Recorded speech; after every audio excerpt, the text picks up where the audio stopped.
हरे कृष्णा। तो प्रत्येक रविवार को हम प्रभुपाद लीलामृत से पढ़ते हैं, जिसका लेखन सत्स्वरूप दास गोस्वामी महाराज ने किया है, और इसका अध्याय 13वां चल रहा है, जिसका शीर्षक है बटलर पेंसिल्वेनिया प्रथम परीक्षण की भूमि। तो आपको याद होगा कि श्रील प्रभुपाद जी अमेरिका पहुँचे हैं और गोपाल अग्रवाल और उनकी पत्नी सैली अग्रवाल के यहाँ श्रील प्रभुपाद ने अपना जो प्रथम निवास है वो शुरू किया है। और वहाँ कभी उन्होंने सोचा नहीं था कि कोई भारत से आएगा, और एक ऐसा व्यक्ति जो बिल्कुल ही विपरीत उसकी वेशभूषा, रहन सहन आदि। तो श्रील प्रभुपाद वहाँ पहुँचते हैं और प्रभुपाद सब प्रकार की जो स्थिति है उसको सहन करते हैं। तो यहाँ वर्णन आता है कि श्रील प्रभुपाद जी स्वयं अपना जो भोजन है वो बनाया करते थे। तो कभी कभी वो लोग अपना मांसाहार नॉनवेज खाते थे, तो पहले बना के खाकर हो जाते थे, फिर श्रील प्रभुपाद वहाँ आ जाते थे। तो एक बार ऐसे हुआ, हमने पिछली बार पढ़ा था कि श्रील प्रभुपाद उसी समय पहुँचते हैं। तो प्रभुपाद को कहती है कि ऐसे ऐसे है, तो प्रभुपाद ने कहा ज़्यादा इसके बारे में सोचो मत। तो श्रील प्रभुपाद जी सबको बहुत कंफर्टेबल महसूस करते थे, कराते थे अपने वार्तालाप आदि में, व्यवहार में। तो यहाँ आगे हम पढ़ते हैं। संध्या समय स्वामी जी आगंतुकों से वार्ता करते। आगंतुक सामान्यतया कॉफ़ी पीते और अन्य चीज़ें खाते, पर स्वामी जी 9 बजे के लगभग केवल 1 गिलास गर्म दूध लेते। वे 9:30 या 10 बजे तक बातें करते रहते, और तब श्रीमान अग्रवाल उन्हें अपनी गाड़ी से YMCA वापस पहुंचा देते। तो नज़दीकी एक स्थान था जहां श्रील प्रभुपाद को उन्होंने रुकाया था। तो श्रील प्रभुपाद जी की ये संध्या की जो कार्य है उसका वर्णन करते हैं। तो श्रील प्रभुपाद जी हमेशा उत्साहित रहते थे। जो नए लोग हैं उनको मिलना, उनसे वार्तालाप करना, कृष्ण भावना के प्रति उनको प्रेरित करना। इसलिए श्रील प्रभुपाद कहा करते थे कि आप क्या करो, मुझे हमेशा बोलते हुए रखो। उसका मतलब है, प्रभुपाद ने कहा मतलब मुझे अवसर प्रदान करो प्रचार करने का। और वो अभी भी प्रभुपाद ही प्रचार कर रहे हैं अपने ग्रंथों के माध्यम से। हाँ, तो श्रील प्रभुपाद जी हमेशा भक्तों को कहा करते थे कि मैं हमेशा बोलते रहना चाहता हूँ। तो अंतिम क्षण तक प्रभुपाद ने अपनी वाणी से कृष्ण भक्ति का प्रचार किया है। और आप देखते हैं वृंदावन में शरीर त्याग करने से पूर्व अंतिम दिनों तक प्रभुपाद का शरीर चल नहीं रहा था, बेड पर लेटे हुए थे।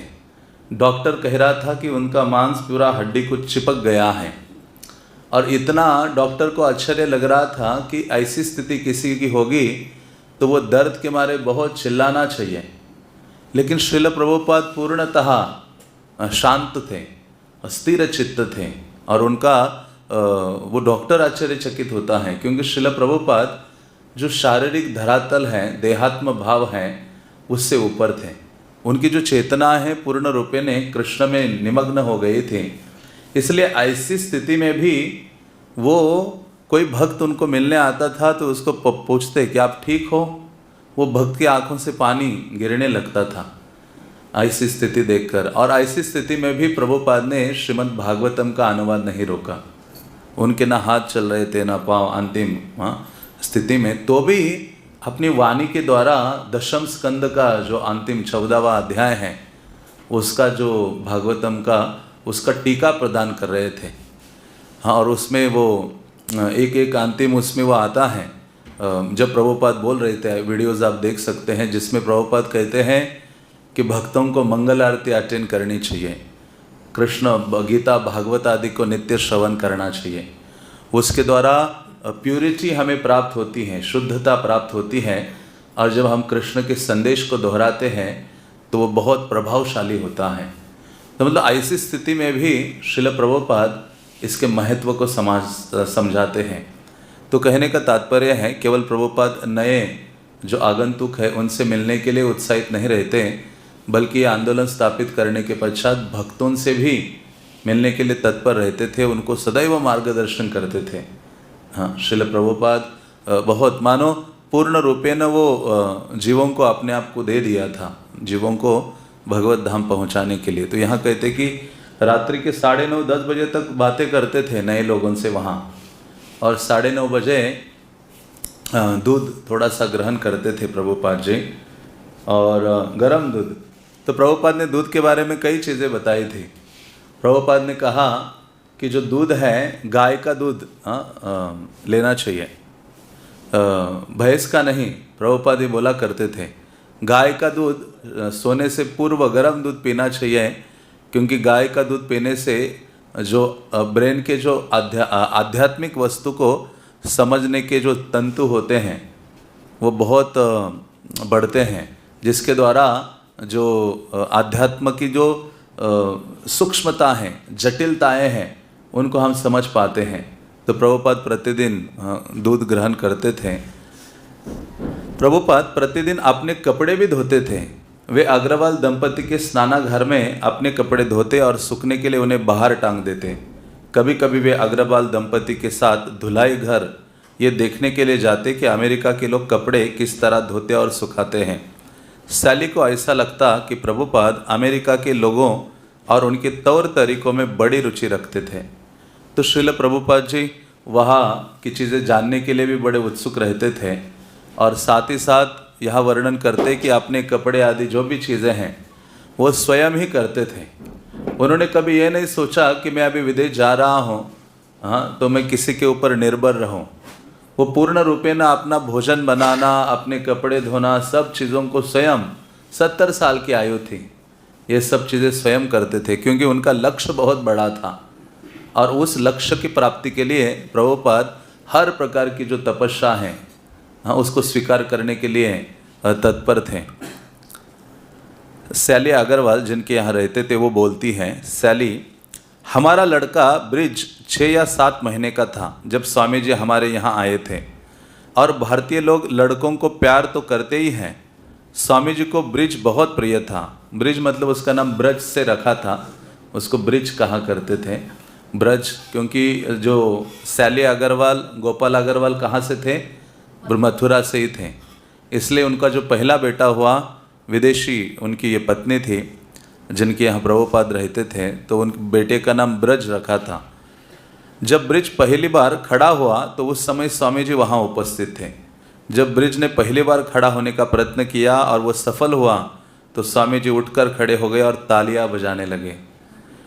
वो एक उत्सव बन गया। एक बार जब हमारे बच्चे ने स्वामी जी के जूतों में दांत गड़ा दिए तो मैंने सोचा, ओ, ये वे जूते हैं जो सारे भारत में घूमे हैं और मेरा बच्चा उन्हें चबा रहा है। मानो कितना, वैसे भी उस बालक का बड़ा सौभाग्य है कि श्रील प्रभुपाद की चरण धूलि प्राप्त करने का उसको अवसर मिला है।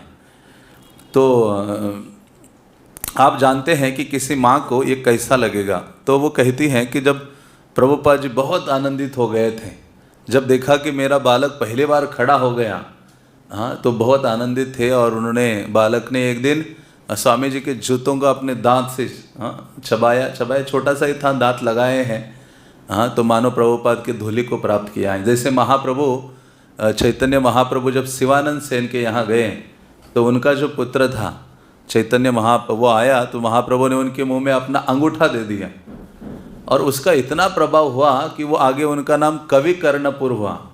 ऐसे काव्य की अद्भुत रचना की कि जो मानो कानों के लिए आभूषण के समान हो, हाँ, जिनके कई सारे ग्रंथ हैं कवि कर्णपुर के। तो उसी प्रकार से ये बालक का भी बड़ा परम सौभाग्य था कि श्रील प्रभुपाद जी की जो चरण धूलि है, हाँ, क्योंकि वैष्णवों की चरण धूलि, वैष्णवों का उच्चिष्ट, हाँ, ये क्या करता है, आध्यात्मिकता में आगे बढ़ने के लिए हमें बल प्रदान करता है। स्वामी जी लगभग हर दिन रात में हमारे एक निकट के पड़ोसी के घर के पीछे के आंगन में बैठा करते थे।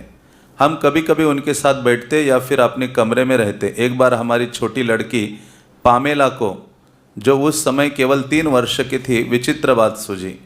मैं उसे संडे स्कूल ले जाया करती थी और वहाँ उसे ईसा मसीहा के बारे में कुछ जानकारी हो गई। तब से जब वो स्वामी जी को उनके गेरो वस्त्रों में देखती तो वो उन्हें स्वामी ईसा मसीहा कहती। हाँ, उनकी जो छोटी पुत्री थी वो प्रभुपाद जी को ईसा मसीहा कहकर पुकारती। और वास्तव में जो कार्य जीसस क्राइस्ट ने किया है वही कार्य श्रील प्रभुपाद ने किया है। हाँ, बल्कि अत्यधिक जो अधम पतित जीव हैं उनको श्रील प्रभुपाद ने उठा के कृष्ण के चरणों में रखा है। एक ओर से उनसे भी बढ़कर कार्य किया है। इसलिए श्रील प्रभुपाद कभी कभी कहा करते थे कि जीसस क्राइस्ट हमारे गुरु हैं, क्योंकि गुरु का कार्य क्या है? सरल शब्दों में कहा जाए, गुरु वो है जो बद्ध जीव की जो भोग भावना है उसको सेवा भावना में बदल देता है, उसको गुरु कहा गया है। गुरु का अन्य कोई ऐसा चमत्कारिक कार्य नहीं है, क्योंकि भगवान आते हैं धर्म की स्थापना करने के लिए। और धर्म की ग्लानि होने का अर्थ क्या है? जब संसारिक जीव कृष्ण की सेवा करना भूल जाते हैं, इसलिए उसको धर्म की ग्लानि बोला गया है। और सेवा धर्म को स्थापित करने के लिए भगवान आते हैं। भगवान आते जीव फिर से कृष्ण सेवा में नियुक्त हो जाए। तो वो गुरु कौन है? हाँ, सरल एक शब्द में कहा जाए, क्योंकि इस संसार में जितने भी जीव हैं, हाँ, वो इस संसार में इसलिए हैं कि उनके हृदय में भोग करने की बहुत तीव्र भावना है। हाँ, दृढ़ भावना है संसार को भोगने की। तो गुरु क्या करता है? उस जीव की भोग भावना को किसमें? सेवा भावना को सेवा भावना में बदल देता है, कृष्ण की सेवा भावना।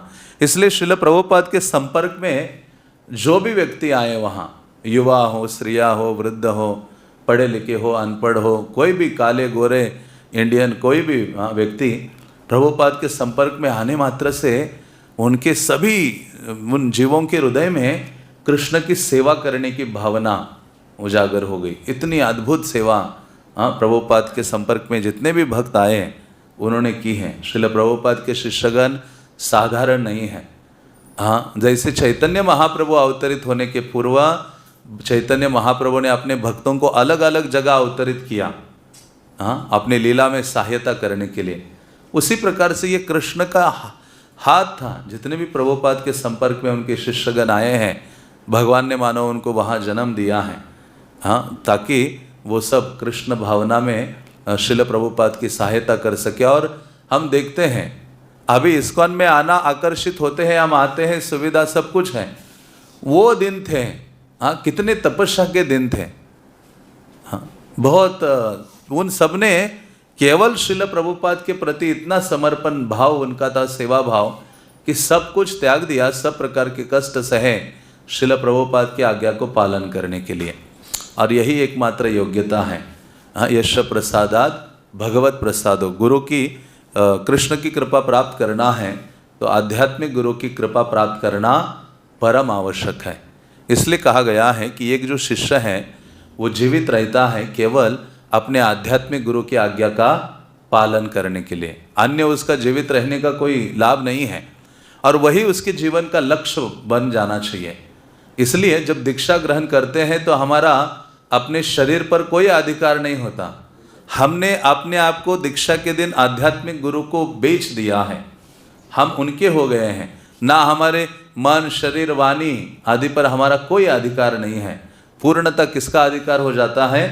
आध्यात्मिक गुरु का। और शिष्य तत्पर होना चाहिए कि आप जिस प्रकार से मुझे नचाना चाहिए आप मुझे नचाइए, जो भाव प्रभुपाद ने प्रकट किया था अपने इस एक काव्य में। तो इस प्रकार से कहा गया है कि एक जो शिष्य है पूर्णतः गुरु को प्रसन्नता के लिए, सेवा के लिए जीवित रहता है। तो श्रील प्रभुपाद के जो भक्तगण हैं, जो उनके शिष्य हैं, आज भी हम देखते हैं उन्हीं से ही प्रेरणा प्राप्त करते हैं। श्रील प्रभुपाद के प्रति उनका समर्पण, सेवा भाव, वो अपने आखिरी सांस तक लगे हुए हैं। श्रील प्रभुपाद की सेवा करना है, उनको प्रसन्न करना है, उनकी आज्ञाओं का पालन करने के लिए जो जो इच्छा प्रभुपाद ने व्यक्त की, प्रभुपाद के शिष्यगण उनको उसकी पूर्ति के लिए लगे हुए हैं। उनको अपने शरीर आदि का कोई ये नहीं है, ध्यान नहीं है। हम देखते हैं जयपताका हिजोले ने जयपताका महाराज को आप देख सकते हैं। बाह्य ये चमत्कार है, मतलब बाह्य दृष्टि से ऐसी किसी की स्थिति हो शारीरिक, तो संभव नहीं है। ट्रैवल करना, कृष्ण कथा का प्रचार करना, ये सब चीज़ें संभव नहीं है, ये आध्यात्मिक शक्ति है। तो ऐसे कई प्रभुपाद के भक्तगण हैं जो साधारण नहीं हैं, हाँ, श्रील प्रभुपाद के प्रति उनका पूरा जो समर्पण का भाव है। तो जैसे वो बालिका श्रील प्रभुपाद को सेफ्रॉन में गेरुए वस्त्र में देखती हैं तो हमेशा बोलती हैं, हाँ स्वामी ईसा मसीहा, हाँ ये ईसा मसीहा ही हैं। एक बार हम लोगों को इसका पता चला कि वो क्या कह रही हैं। उसने उन्हें स्वामी जीसस कहकर पुकारा। स्वामी जी मुस्कुराए और बोले, ये छोटी सी बच्ची इन सबको मार्गदर्शन करेगी। ये कितना मज़ेदार था। हाँ, तो ये शैल्या अग्रवाल प्रभुपाद के बारे में ये बोल रही हैं। आगे कहते हैं, प्रभुपाद स्थानीय समाज के विभिन्न समुदायों में के सामने भाषण देते।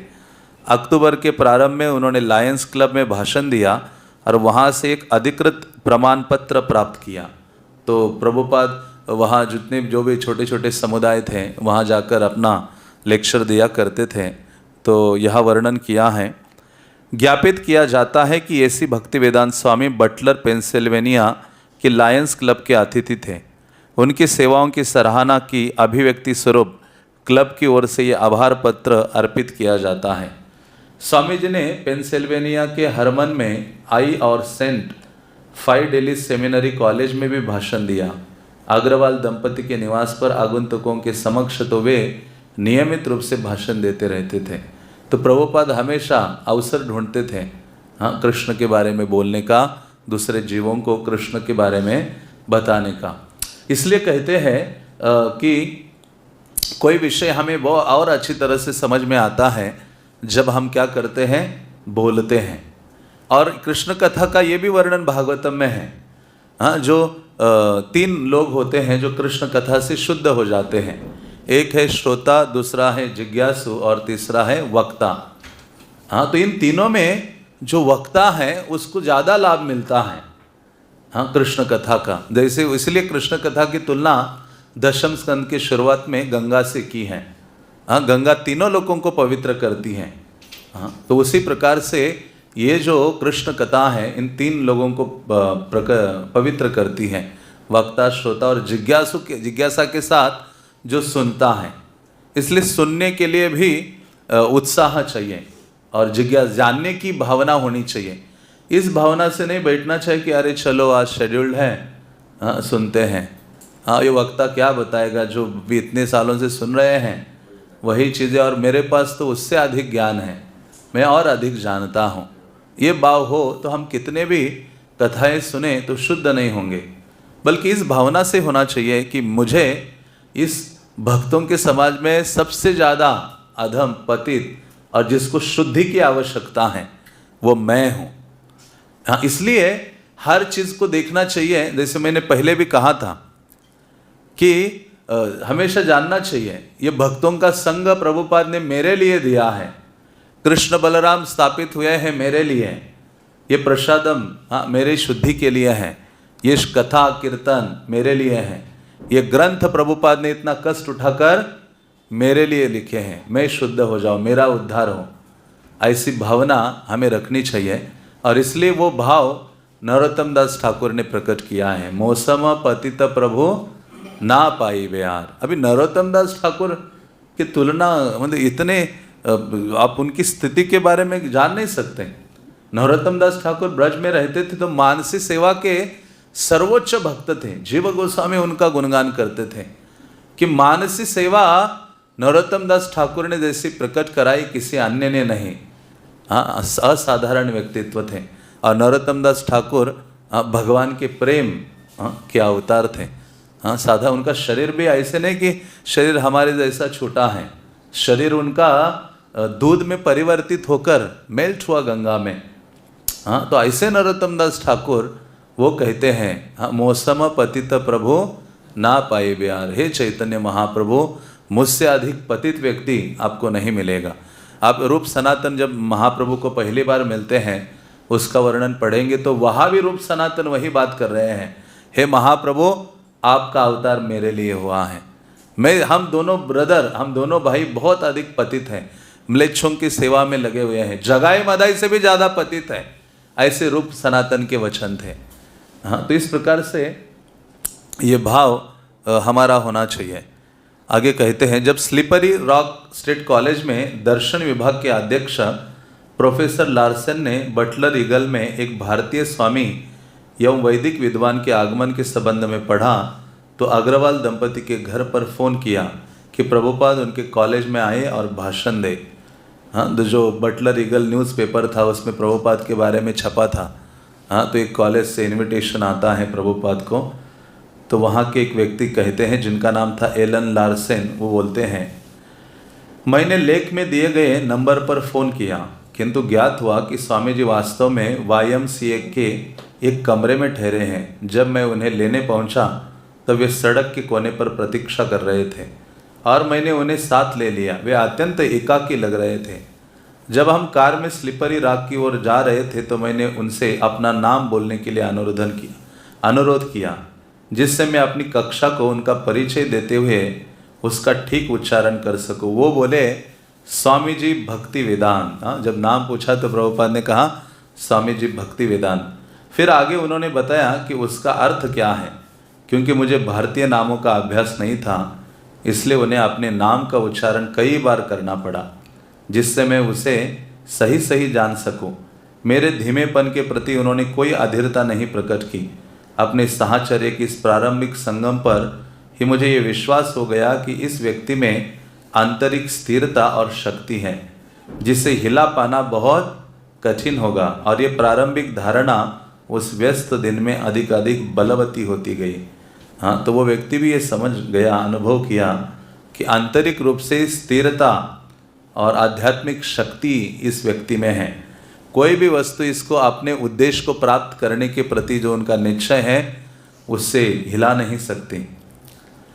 जिस समय प्रभुपाद अपने सहज पूर्वाभ्यासहीन ढंग में गलियारे से चलकर काठ की 3 सीढ़ियाँ चढ़े और सादे लकड़ी के मंच पर पहुँचे, उस समय उनका भाषण सुनने के लिए विभिन्न कक्षाओं के लगभग 100 छात्र इकट्ठे हो गए थे।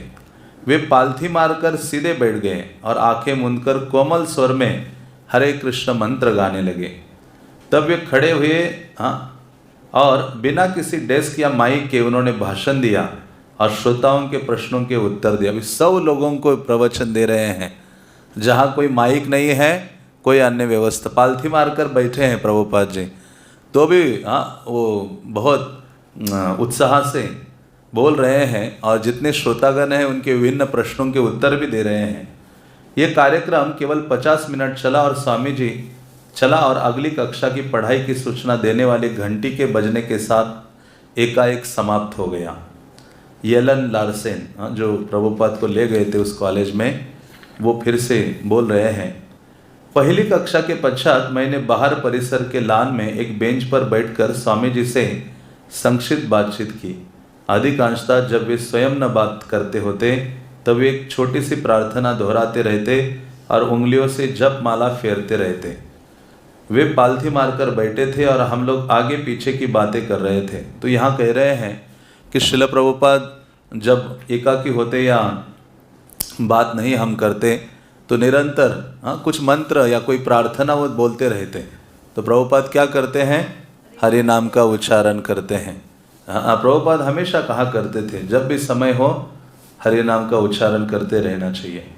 उन्होंने कहा कि हमारे चारों तरफ के वृक्ष बहुत सुंदर थे और पूछा ये किस प्रकार के वृक्ष हैं। मैंने उत्तर दिया ये वृक्ष छाया के लिए हैं। तभी वे बोले ये बहुत खराब बात है कि वे फलदार या गिरीदार वृक्ष नहीं हैं जिससे लोगों को भोजन और लाभ प्राप्त हो सके। वैसे वैदिक शास्त्रों में कहा गया है कि वृक्ष जहाँ फलों के वृक्ष होते हैं वो वातावरण आदि को भी पवित्र करते हैं और मंगलता लाते हैं। 1 बजे प्रभुपाद का भाषण फिर हुआ। उसके बाद वे कॉलेज के अध्यापक और भाषण के समय उपस्थित डॉक्टर मोहन शर्मा और उनकी 16 वर्षीय पुत्री मिनी के साथ परिसर में स्थित उनके आवास पर गए। वहाँ उन्होंने गर्म दूध और सूखे फल ग्रहण किए और डॉक्टर शर्मा की प्रार्थना पर उनके परिवार को आशीर्वाद दिया और मंगल कामना स्वरूप उनकी लड़की के मस्तक का स्पर्श किया। 3 बजे के लगभग प्रोफेसर लार्सन कार द्वारा उन्हें बटलर पहुंचाए। तो एलन लार्सन फिर से यहाँ बोलते हैं, स्वामी जी अपने आप को एक भारतीय विद्वान के रूप में प्रतीत होते थे जो अपना अनुवाद कार्य के लिए करने के लिए मानो थोड़े समय के लिए आए हो। मैंने धर्म प्रचारक के रूप में उनके बारे में कभी नहीं सोचा, लेकिन उस दिन के दौरान इस व्यक्ति के प्रति मेरे अंदर हार्दिक स्नेह उत्पन्न हुआ, क्योंकि निश्चित है वे एक साधु पुरुष थे जिसने स्थिरता और शांति जैसे दुर्लभ गुण प्राप्त कर लिए थे। पेंसिल्वेनिया के भाषणों से प्रभुपाद को आभास हो गया कि उनके संदेश का अमेरिका में किस तरह स्वागत होगा। बोस्टन के कॉमनवेल्थ घाट पर उन्होंने अपनी कविता में कहा था, मुझे विश्वास है कि जब ये दिव्य संदेश उनके हृदयों में प्रवेश करेगा तब वे निश्चय ही प्रसन्नता का अनुभव करेंगे और जीवन की सभी दुखद अवस्थाओं से मुक्ति पा जाएंगे। अब इस सिद्धांत का उस क्षेत्र में वास्तविक परीक्षण हो रहा था। क्या वे समझ सकेंगे? क्या उनमें रुचि थी? क्या वे समर्पण करेंगे? तो प्रभुपाद वहाँ बटलर पेंसिल्वेनिया में जो जितने भी प्रवचन दिए, प्रभुपाद को यह आभास हुआ कि यहाँ लोग कृष्ण भावना को निश्चित रूप से स्वीकार करेंगे, क्योंकि प्रभुपाद ने पहले ही वो कविता लिखी थी जब वो पहुँचे थे बोस्टन में। कहा था कि जब ये कृष्ण का संदेश उनके हृदय में पहुँचेगा तो ये निश्चित रूप से आनंद का अनुभूति करेंगे। 15 अक्टूबर श्रील प्रभुपाद को बम्बई से सुमति मोरारजी का एक पत्र मिला। वो लिखती हैं, पूज्य स्वामी, गत मास की 24वीं तारीख को लिखा आपका पत्र प्राप्त हुआ और मुझे ये जानकर प्रसन्नता है कि आप समुद्री बीमारी झेलने के पश्चात सुरक्षित अमेरिका पहुंच गए हैं। आपके अभिवादनों और आशीर्वचनों के लिए धन्यवाद। मैं समझती हूँ कि आप अब तक आप समुद्री बीमारी से पूर्णतया अच्छे हो गए होंगे और अब आपका स्वास्थ्य ठीक चल रहा होगा। ये पढ़कर प्रसन्नता हुई कि आपके संयुक्त राज्य में अपना कार्यकलाप आरंभ कर दिया है और अब तक आप कुछ भाषण दे चुके हैं। भगवान बालकृष्ण से मेरी प्रार्थना है कि वे आपको अभीष्ट शक्ति दें, जिससे आप श्रीमद् भागवत का संदेश लोगों तक पहुंचा सके। मुझे लगता है कि आपको वहां बीमारी से पूर्णतया स्वस्थ होने तक रुकना चाहिए और अपना लक्ष्य प्राप्त करने के बाद ही वहां से वापस आना चाहिए। यहाँ सब कुछ सामान्य है। सादर आपकी शुभेच्छु सुमति मोरारजी। हाँ, ये जो उन्होंने इतनी बड़ी सेवा की थी, श्रील प्रभुपाद को आपने जहाँ से जाने का अवसर प्रदान किया था। तो आगे लिखते हैं, प्रभुपाद को पत्र की अंतिम पंक्ति विशेष महत्वपूर्ण लगी और वो क्या थी? उनकी शुभेच्छु उनसे आग्रह कर रही थी कि वे अमेरिका में अपने उद्देश्य पूर्ति तक रहें। हाँ, उस सुमति मोरारजी ने भी कहा था, आप जिस उद्देश्य की पूर्ति करने के लिए वहाँ गए हैं तब तक वहाँ निवास कीजिए। न्यूयॉर्क के अप्रवासी अधिकारियों को उन्होंने बताया कि वे अमेरिका में 2 महीने रुकेंगे। बटलर में 1 महीने के लिए मेरे जामीन है। उन्होंने सोचा उसके बाद कोई अवलंब नहीं है, आते हुए मैं संभवतः 1 महीना और ठहर सकता हूँ। इस तरह उन्होंने 2 महीने कहा था, किंतु सुमति मोरारजी उनके ठहरे रहने पर जोर दे रही थी। उन्होंने देख लिया था कि अमेरिका के निवासियों को धर्मोपदेश देने की संभावनाएं अच्छी थी, किंतु उन्हें लगा कि उन्हें भारत से सहायता की आवश्यकता होगी। तो श्रील प्रभुपाद वहाँ शुरुआत में ही वो समझ गए कि ये अनुकूल वातावरण है जहाँ लोगों को कृष्ण भावना की बहुत आवश्यकता है और लोग प्रभुपाद के संदेश को धीरे धीरे समझ रहे हैं। तो प्रभुपाद सोचने लगे कि मुझे यहाँ प्रचार करना है तो मुझे थोड़ी सी भारत से सहायता की आवश्यकता है। जो भी हो, उन्होंने बटलर में काफ़ी समय व्यतीत कर लिया था और अमेरिका में रुकने के लिए अब उनके पास केवल 1 महीना शेष था। 1 महीना तो इनके घर में उन्होंने बिताया, गोपाल अग्रवाल, शैली अग्रवाल के यहाँ। इसलिए उन्होंने निर्णय लिया कि इसके पहले कि उनका समय पूरा हो जाए वे न्यूयॉर्क नगर जाएंगे और वहाँ धर्म प्रचार करने का प्रयास करेंगे। किंतु इसके पहले वे फिलाडेल्फिया जाना चाहते थे, जहाँ उन्होंने पेंसिल्वानिया विश्वविद्यालय के एक संस्कृत प्राचार्य डॉक्टर नॉर्मन ब्राउन से मिलने की व्यवस्था की थी। श्रीमती अग्रवाल उन्हें विदा करते समय बहुत दुखी थी।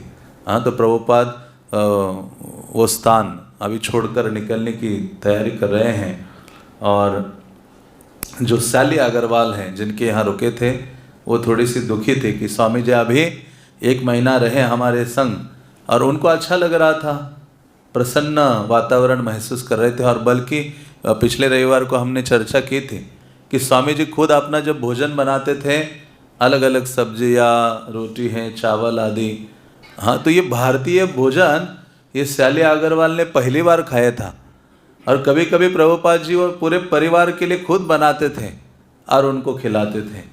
वो बहुत आनंदित थे प्रभुपाद के संग से। तो वो सैली अग्रवाल कहती हैं, 1 महीने बाद मैं स्वामी जी को सचमुच चाहने लगी थी। मैं अपने आप को एक तरह से सुरक्षित अनुभव करने लगी और वे फिलाडेल्फिया जाने की इच्छा प्रकट करने लगे। किंतु मैं सोच भी नहीं सकती थी कि ये बात मैंने उन्हें बताई कि वे 2 दिन के लिए फिलाडेल्फिया जाएंगे। वे वहाँ भाषण देने जा रहे थे और वहाँ से फिर न्यूयॉर्क। किंतु न्यूयॉर्क में वे किसी को नहीं जानते थे। यदि फिलाडेल्फिया में कुछ नहीं हुआ तो वे न्यूयॉर्क जाएंगे, किंतु वहाँ भी तो उनका कोई नहीं है। मैं कुछ सोच नहीं पा रही थी। इस कल्पना से मैं व्यथित हो उठी। हाँ, श्रील प्रभुपाद के प्रति आसक्त थी और उनको अच्छा लग रहा था प्रभुपाद का जो आध्यात्मिक संग है। मुझे वो रात याद है जब ये 2 बजे प्रातः विदा हो रहे थे। मुझे याद है कि मैं वहाँ तब तक बैठी रही जब तक स्वामी जी प्रतीक्षा करते रहे कि गोपाल उन्हें बस पर चढ़ाने के लिए पीटर्सबर्ग ले जाएं। गोपाल ने कुछ रेलगाड़ी की व्यवस्था की और मुझे स्वामी जी को उनका ये समझाना याद है कि किस तरह छिद्र में सिक्के डालकर वे बस स्टेशन पर स्नान कर सकते थे, कारण स्वामी जी दिन में कई बार स्नान करते थे। तो अभी प्रभुपाद 1 महीना तो रहे उनके यहाँ, लेकिन अभी पूर्णतः एकाकी अकेले यात्रा करने जा रहे थे। हाँ, फिलाडेल्फिया में उनका कोई परिचित नहीं था और नहा न्यूयॉर्क में, लेकिन प्रभुपाद के हृदय में वो प्रचार करने का भावना बहुत बड़ा था। हाँ, कि मुझे वहाँ पहुँचना है और सब प्रकार के कष्टों को सहन करने के लिए तैयार थे। बल्कि हाँ, क्योंकि प्रभुपाद जी नेचुरल हैं, कई बार स्नान करते हैं और भक्तों के जीवन में भी हम देखते हैं। एक बार एक भक्त ने कहा, प्रभुपाद जी आपने बहुत कम नियम दिया है, थोड़े से और डिटेल बताइए हमें। हाँ, जो सनातन गोस्वामी ने हरि भक्ति विलास में दिए हैं। प्रभुपाद ने कहा, तुमको सब कुछ बता दूंगा ना, तुम टॉयलेट और बाथरूम से बाहर ही नहीं आओगे पूरे दिन, स्नान करते रहोगे, शुद्धि करते रहोगे। मैंने जितना दिया है वो भगवत धाम जाने के लिए सर्वश्रेष्ठ है। तो इसलिए कभी ये भावना नहीं आनी चाहिए कि प्रभुपाद ने कुछ कम दे दिया। जैसे माँ होती है अपने बालक के बारे में जानती है, हाँ, कि अभी उसके लिए छोटा सा बालक है, उसके लिए कौन सा फूड क्या आवश्यकता है, कितनी मात्रा में आवश्यकता है उसके हेल्थ के लिए। तो उसी प्रकार से जो आचार्य गण होते हैं, क्योंकि प्रभुपाद कोई ऐसे वैसे आचार्य नहीं है, युगाचार्य हैं। हाँ, जैसे महाप्रभु इस युग में प्रेम देने के लिए आए हैं, उसी महाप्रभु का संदेश देने का सामर्थ्य इनके हृदय में है। और उन्होंने दिया, पृथ्वी ते आचे जत नगर आदि ग्राम, जो महाप्रभु ने भविष्यवाणी की उसको पूर्ति प्रभुपाद ने की। तो प्रभुपाद जानते हैं और जितना आवश्यक है गोलोक वृंदावन पहुंचने के लिए वो सारी चीज़ें प्रभुपाद ने दी हैं अपने ग्रंथों के माध्यम से, शिक्षा के माध्यम से। तो इसलिए कभी भी ये थोड़ा सा संदेह, थोड़ा सा विचार नहीं आना चाहिए कि श्रील प्रभुपाद ने अरे कोई चीज़ कम दी है, नहीं। क्योंकि यही है सिद्धि क्या है, आचार्य के वाणी पे पूरा भरोसा होना चाहिए। प्रभुपाद ने कहा ना, 16 माला, 4 नियमों का पालन, भक्तों के आज्ञा के अनुसार सेवा में लगो, निश्चित रूप से अंत समय में भगवत धाम आप चले जाओगे। तो ये नहीं सोचना चाहिए कि नहीं प्रभुपाद ने एक बहुत ऐसे वैसे कहा है, मुझे तो 2 लाख माला जब करनी चाहिए तभी भगवत धाम जाऊंगा। हाँ, प्रभुपाद ने तो कहा मिनिमम कम से कम 16 माला। तो लेकिन फिर भी हाँ, प्रभुपाद की जो वाणी है उस पर पूरा भरोसा होना चाहिए। बहुत तन्मयता के साथ ध्यानपूर्वक हरिनाम आदि लें और प्रभुपाद के वचनों में पूरा भरोसा रखते हुए उनकी आज्ञा का पालन करेंगे पूरे जीवन भर, तो अंत समय में हाँ, कृष्ण स्वयं सोचेंगे। सिद्धि क्या है कि किसी महान आचार्य की आज्ञा का पालन करते हैं ना हम, तो कृष्ण वहाँ बंध जाते हैं कि ये मेरे भक्त का आश्रय लेकर मेरी सेवा में लगा हुआ है। इसलिए नरोत्तम दास ठाकुर कहते, आश्रय लैया भजय कृष्ण तार नाही तेजे। जो वैष्णव का शेल्टर आश्रय लेकर भगवत भजन करता है, कृष्ण उसको कभी त्याग नहीं करते, कृष्ण तुरंत उसको स्वीकारते हैं। इसलिए तो चैतन्य मंगल में वर्णन आता है, चैतन्य महाप्रभु ने जब सन्यास लेने सुबह निकलने वाले थे सन्यास लेने के लिए, तो वो जो रात्रि थी वो विष्णु प्रिया उनकी जो पत्नी थी उनसे वार्तालाप का वर्णन आता है, जहाँ वो क्रंदन कर रही है पूरे रात, आपके बिना मेरा जीवन कैसे मैं व्यतीत करूं। तो वो महाप्रभु उनको अपना कई भुजाओं वाला रूप प्रकट कराते हैं और उनको कहते हैं आप भूल गई हो, आप मेरे आध्यात्मिक शक्ति हो, यहाँ लीला आदि के लिए आए हो। तो वो पूछते कि मैं आप यहाँ से सन्यास लेकर चले जाओगे नवद्वीप से, तो मैं किसका आश्रय लूँ। महाप्रभु ने कहा दो चीज केवल आश्रय लेने योग्य है इस जगत में, एक है भगवान के भक्त और दूसरा है कृष्ण नाम। हरे कृष्णा कृष्णा कृष्णा हरे हरे, हरे राम राम राम हरे हरे। तो इसलिए ये परम सौभाग्य है, हम श्रील प्रभुपाद और उनके शिष्यगणों के आश्रय में हैं। तो श्रील प्रभुपाद की वाणी का हम पालन करते हैं तो कृष्ण देखते हैं कि ये, क्योंकि हमारी परंपरा यही है, गोपीर भरतुर पद कमलयोर दास दासानुदास, भक्तों के भक्तों का भक्त भक्त, ये भाव हृदय में रखेंगे और सेवा में लगेंगे, साधना में लगेंगे, विनम्रता का भाव धारण करते हुए, तो निश्चित रूप से अंत समय में कृष्ण प्राप्ति संभव है, या भगवान अपना धाम हमें प्रदान करेंगे। तो श्रील प्रभुपाद जी अकेले निकल पड़ते हैं। तो इसलिए कहने का तात्पर्य है जो भी आचार्यों के उपदेश हैं, जो आचार्य की वाणी है उसमें पूरा भरोसा होना चाहिए। और कैसे आता है भरोसा, एक है भक्तों का संगति करने से और दूसरा है उनकी वाणी का पालन करते रहने से। कई बार हम फेल हो सकते हैं लेकिन फिर भी उठकर फिर भी पालन करना है वैष्णव वाणी का, जो वैष्णवों के आदेश हैं आध्यात्मिक गुरु श्रील प्रभुपाद के, उनका पालन करते रहेंगे तो निश्चित रूप से जो श्रद्धा है वो बढ़ेगी। यार यही चीज़ तो कपिल देव ने कही थी अपनी माता को, कि कहा कि आप जीवन तभी सफल है जो सांसारिक आसक्ति है वो भगवान के भक्तों के प्रति, शुद्ध भक्तों के प्रति हो जाए, आचार्यों के प्रति हो जाए, तो संसार का जो बंधन है वो ढीला पड़ने लगता है और हम मुक्त हो जाते हैं। तो श्रील प्रभुपाद जी, गोपाल ने उनको सिखाया, थोड़े से कॉइन भी दे दिया कि वहाँ मशीन है जिसमें कॉइन डालो तो आप इजीली बस स्टेशन में स्नान कर सकते हो। गोपाल ने उन्हें बताया कि ये कैसे किया जाता है और न्यूयॉर्क में स्वचालित यंत्रों के विषय में भी उसने उन्हें बताया। उसने उन्हें समझाया कि न्यूयॉर्क में वे क्या खा सकते थे और क्या नहीं। गोपाल ने एक थैली में रखकर ये सिक्के दिए और इसके साथ ही वे हमसे विदा हो गए।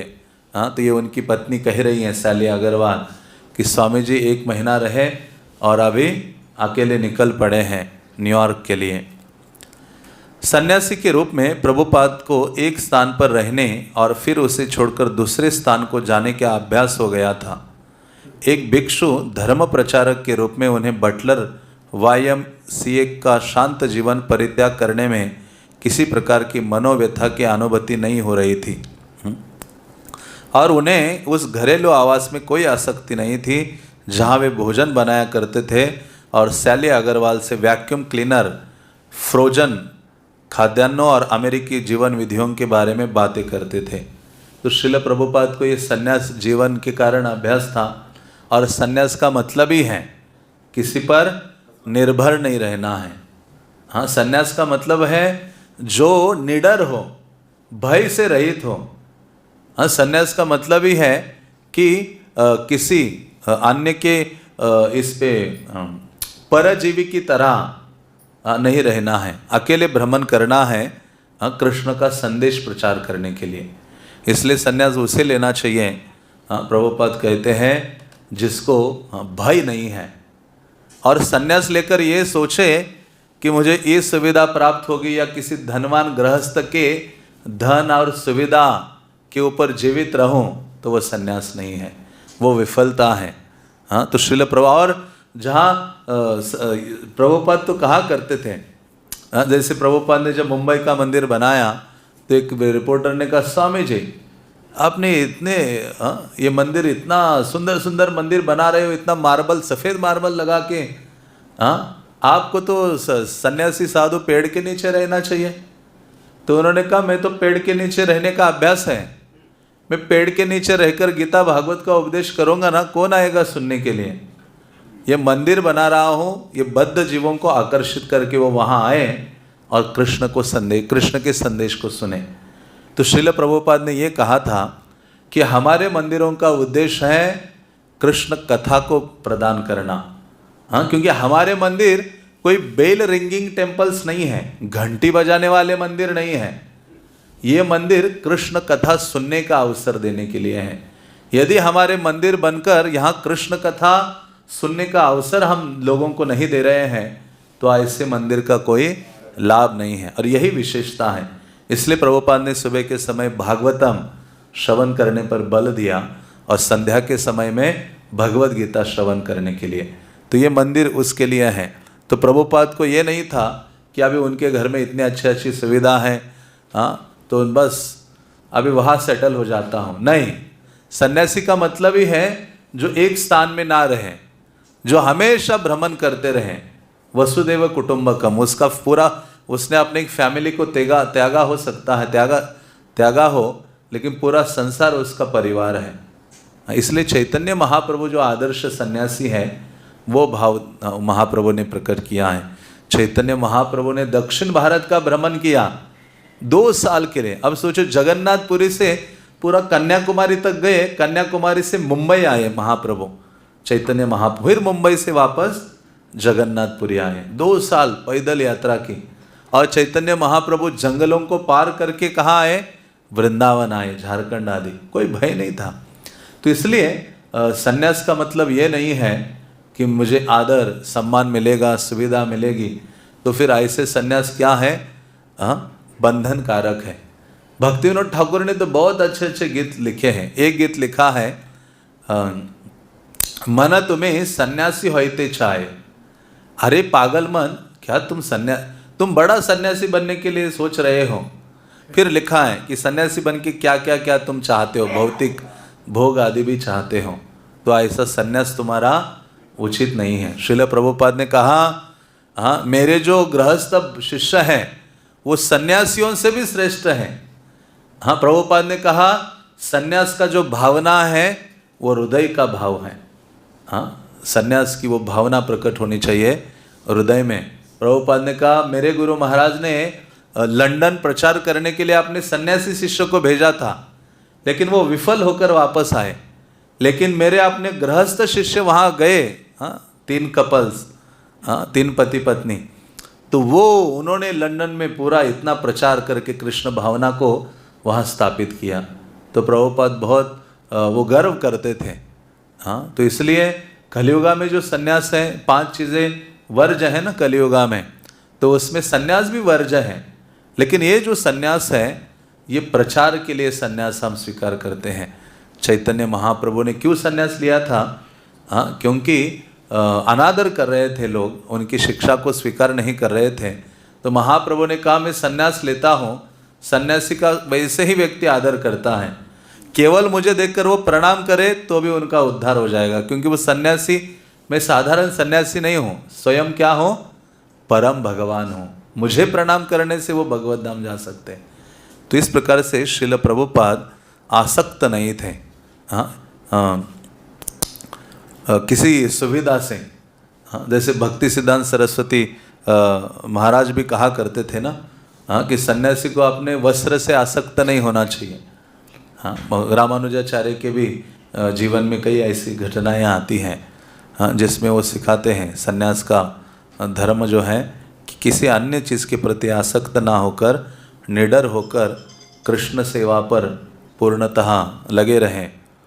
तो श्रील प्रभुपाद कोई आसक्त नहीं थे वहाँ, और अभी भयभीत भी नहीं थे कि मैं अकेला जा रहा हूँ न्यूयॉर्क, जहाँ कोई मुझे जानता नहीं है, कहाँ रहूँगा, क्या खाऊँगा। हाँ, वो पूर्ण विश्वास था किस पर? कृष्ण पर था। हाँ, इसलिए जो अनन्य चिंतयन्तो माम ये जनाः पर्युपासते, हाँ तेषाम नित्यभियुक्ता नाम योगक्षेम वहाम्यहम्। तो जो अनन्य भावना से भगवत चिंतन करता है, सेवा करता है, भगवान कहते हैं उसकी जो आवश्यकताएं हैं उसको मैं पूर्ति करता हूँ, और जो उसके पास जो है उसकी रक्षा करता हूँ।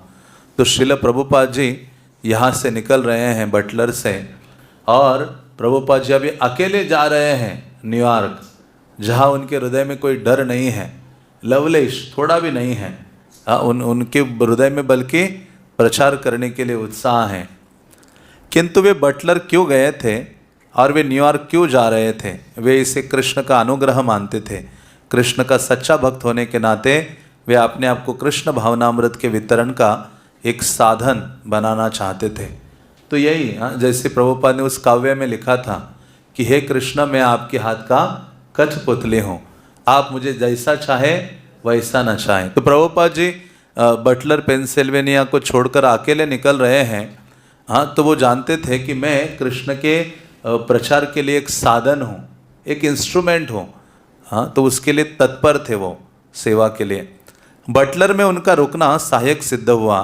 उन्हें अमेरिकी जीवन का प्रथम कोटि का व्यवहारिक अनुभव प्राप्त हो गया था और उन्हें इसका विश्वास हो गया था कि उनका स्वास्थ्य ठीक है और उनका संदेश लोगों तक पहुंच सकता है।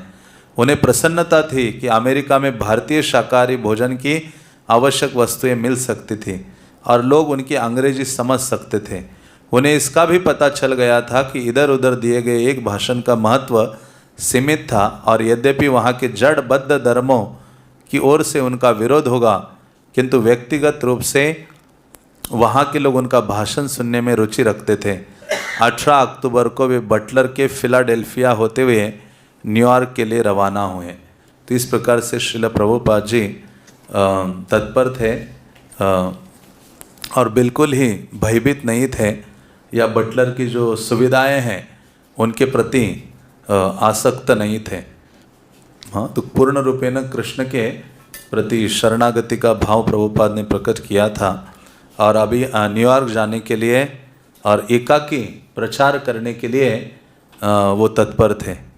तो यहाँ ये जो अध्याय है 13वां, वो समापन होता है। अगले रविवार को अध्याय 14 की शुरुआत होगी, जिसका शीर्षक है एकाकी संघर्ष। तो हम यहाँ विराम देते हैं। हरे कृष्णा कृष्णा कृष्णा हरे हरे, हरे राम राम राम हरे हरे। श्रील प्रभुपाद लीलामृत की, पतित पावन श्रील प्रभुपाद की। निताय गौर प्रेमानंदे।